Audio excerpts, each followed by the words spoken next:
Assalamualaikum warahmatullahi wabarakatuh. Hari ini di minggu ke-14, kita akan membahas tentang analisis sensitivitas. Nah, analisis sensitivitas itu apa? Jadi, analisis sensitivitas itu adalah suatu analisis untuk melihat status kelayakan investasi apabila faktor-faktor atau parameter-parameter perhitungannya itu diubah. Nah, suatu keputusan dikatakan sensitif apabila setiap perubahan nilai parameter atau faktor perhitungan akan mengubah keputusan investasinya. Maka kita bisa katakan bahwa keputusan tersebut dikatakan sensitif. Nah, untuk parameter-parameter yang biasanya berubah dan perubahannya bisa mempengaruhi keputusan investasi, misalnya investasi awal, kemudian ada aliran kas, ada nilai sisa, tingkat bunga, tingkat pajak, dan lain sebagainya. Oke, selanjutnya kenapa sih kita perlu melakukan analisis sensitivitas terhadap analisis kelayakan finansial proyek yang kita lakukan? Nah, yang pertama, yaitu karena angka-angka yang kita gunakan dalam perhitungan itu adalah estimasi. Sehingga outputnya pun perhitungannya bersifat relatif. Kemudian yang kedua, kondisi nyata itu seringkali berubah seiring dengan berjalannya waktu, sehingga diperlukan antisipasi terhadap setiap perubahan yang terjadi, terutama ketika perubahan tersebut bisa mengubah keputusan investasi kita. Dan yang ketiga, untuk mengidentifikasi parameter yang sensitif. Nah, parameter yang sensitif di sini maksudnya adalah parameter yang bisa mengubah solusi optimal ketika parameter tersebut nilainya berubah.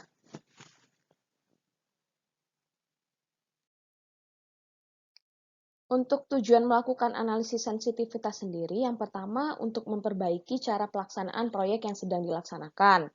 Kemudian yang kedua, memperbaiki desain proyek sehingga bisa meningkatkan NPV ketika di situ misalnya terjadi perubahan pada salah satu parameter yang bisa mengakibatkan NPV-nya menurun. Nah, dari situ bisa kita antisipasi, kira-kira apa saja sih kiat-kiat yang bisa kita lakukan sehingga bisa menaikkan NPV-nya seperti itu. Kemudian yang ketiga, untuk mengurangi resiko kerugian dengan menunjukkan beberapa tindakan pencegahan yang harus diambil.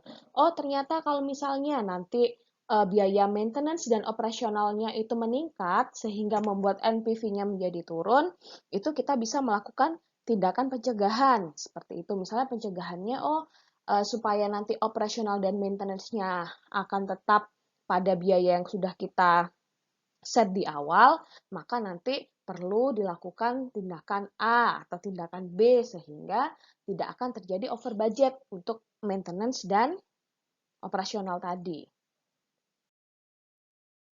Nah, untuk proyek konstruksi itu sangat sensitif. Bisa kita katakan seiring dengan berjalannya waktu akan terus berubah-ubah. Misalnya ada beberapa akibat. Yang pertama, karena harga output. Biasanya harga yang kita keluarkan di awal itu sewaktu-waktu akan bisa berubah di kemudian hari. Kenapa? Misalnya kita akan memasarkan apartemen di satu lokasi yang sama dengan developer B yang juga melaksanakan pembangunan apartemen di lokasi tersebut. Sehingga ketika proses penjualan nantinya itu karena kita memiliki pesaing, otomatis kan harus menang nih. Apalagi misalnya marketingnya yang paling menarik, pasti itu yang akan banyak menarik customer. Ketika nanti akan ada tambahan di bidang marketingnya, biaya marketing seperti itu, otomatis harga outputnya pun nanti akan berubah seperti itu. Kemudian ada keterlambatan pelaksanaan.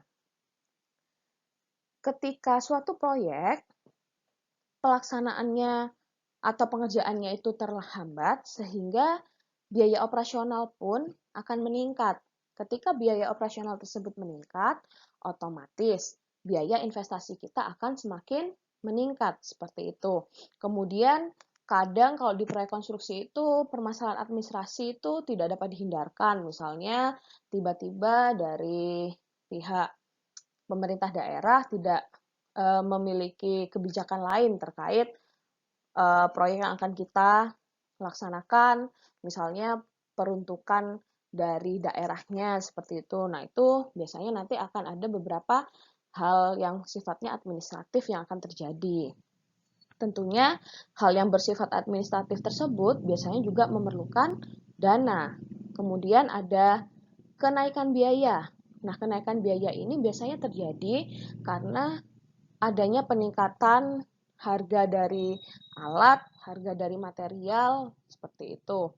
Kemudian ada kesalahan dalam perkiraan hasil produksi. Nah, kadang kita waktu merencanakan proyek seperti itu, kita patokannya adalah mesin dengan kapasitas yang tinggi, dengan kapasitas yang lebih besar, kemudian ekspektasi kita SDM yang akan mengerjakan proyek kita adalah SDM yang unggul, dalam artian dia memiliki kemampuan untuk memproduksi barang atau dia memiliki produktivitas yang tinggi. Nah, tapi ternyata kenyataannya ketika kita sudah melaksanakan proyek kita, baik alat maupun SDM-nya tidak sesuai dengan ekspektasi kita di awal, sehingga untuk produktivitasnya cenderung menurun, seperti itu. Oleh karena itu, perubahan keempat variabel yang sudah saya sebutkan di sebelumnya akan mempengaruhi komponen dari cash flow, baik itu inflow ataupun outflow-nya, yang pada akhirnya akan mempengaruhi net benefit dan mengubah kriteria investasi kita. Untuk teknik analisis sensitivitas harus diperhatikan oleh Anda, analis yang akan menilai kelayakan suatu proyek atau bisnis akibat dari perubahan-perubahan yang mempengaruhi kelayakan proyek atau bisnis tersebut. Nah, untuk teknik analisis sensitivitas, yang pertama yang perlu kita lakukan adalah mengidentifikasi faktor. Faktor-faktor perubahan misalnya dari penurunan produksi, penurunan harga output, kenaikan biaya atau harga input yang mungkin atau dapat saja terjadi pada proyek investasi kita. Kemudian yang kedua, perubahan tersebut tentunya kan akan mempengaruhi berapa besar pengaruh pada aliran kas perusahaan. Nah, sejumlah nilai tersebut harus kita tentukan parameter-parameternya berdasarkan data yang tersedia. Jadi untuk asumsi yang kita ambil itu harus ada dasarnya, seperti itu. Misalnya, setelah kita lakukan kelayakan investasi, sudah kita dapatkan nilai NPV berapa, IRR berapa, BCR berapa, dan PBP-nya berapa, kita lakukan analisis sensitivitas ini. Didasarkan misalnya yang pertama, perubahan nilai investasi sebesar 10%. Karena alasannya apa? 10% itu kenapa? Kemudian perubahan penurunan produksi karena seperti itu. Kalian bisa menetapkan misalnya perubahan produksi karena kapasitas mesin yang tersedia atau kualitas SDM-nya seperti itu. Kemudian ada peningkatan biaya operasional dan maintenance karena apa? Seperti itu. Jadi kita mengambil persentasenya itu ada dasarnya seperti itu. Dasarnya dapat dari mana? Karena bisa dari perkiraan kalian setelah melihat pasar atau setelah melihat keadaan saat ini seperti apa. Nah, ini contoh kasusnya ya, langsung saja. Misalnya kita akan melakukan analisis sensitivitas terhadap pembangunan meeting hall di sebuah hotel. Sebut saja nama hotelnya adalah Hotel Dwi Agung, seperti itu. Nah, untuk metode net present value-nya, untuk besarnya MARR yang ditetapkan di hotel ini sebesar 21%. Rinciannya apa? 11%-nya itu dari tingkat suku bunga. Kita dapat dari tingkat suku bunga bank adalah 11%. Kemudian 8% itu adalah angka inflasi. Kemudian 2%-nya berasal dari resiko. Resikonya dari mana? Resiko ini yang ditentukan oleh owner. Seperti itu, keyakinannya owner itu resikonya berapa persen sih? Seperti itu. Nah, sehingga untuk NPV dari investasi pengembangan meeting hall ini bisa kita hitung sebagai berikut. Nah, setelah dilakukan analisis, ternyata NPV-nya bernilai positif sebesar 12.191.196. NPV-nya positif kan? Nah, sehingga bisa kita katakan bahwa investasi pengembangan meeting hall ini adalah layak. Nah, selanjutnya dilakukan analisis sensitivitas pada proyek ini. Untuk faktor yang diubah, itu ada investasi awal, pendapatan tahunan, tingkat bunga yang berfluktuasi karena adanya inflasi, seperti itu. Nah, Kenapa sih analisis ini dilakukan? Analisis ini dilakukan untuk mengetahui apakah keputusan investasi kita yang diambil di awal masih tetap atau akan berubah seperti itu. Kalau kita melihat dari NPV di sini, mungkin kita akan tetap melaksanakan ya dengan NPV yang positif. Oke, asumsi yang pertama, investasi awalnya naik 40%. Sehingga di situ investasi awalnya kan 187 juta ya. Itu kita kalikan dengan 1,4 karena investasi awalnya itu naik 40%. Jika misalnya investasinya naik 40%, maka yang terjadi adalah NPV-nya menjadi negatif, menjadi tidak layak. Seperti itu. Selanjutnya terjadi peningkatan bunga sebesar 20%. Jadi di situ tadi MARR yang sudah kita tentukan adalah 21%, kita kalikan dengan 1,2 karena ada peningkatan bunga sebesar 20%. Sehingga bunga yang awalnya 21% akan meningkat menjadi 25,2%.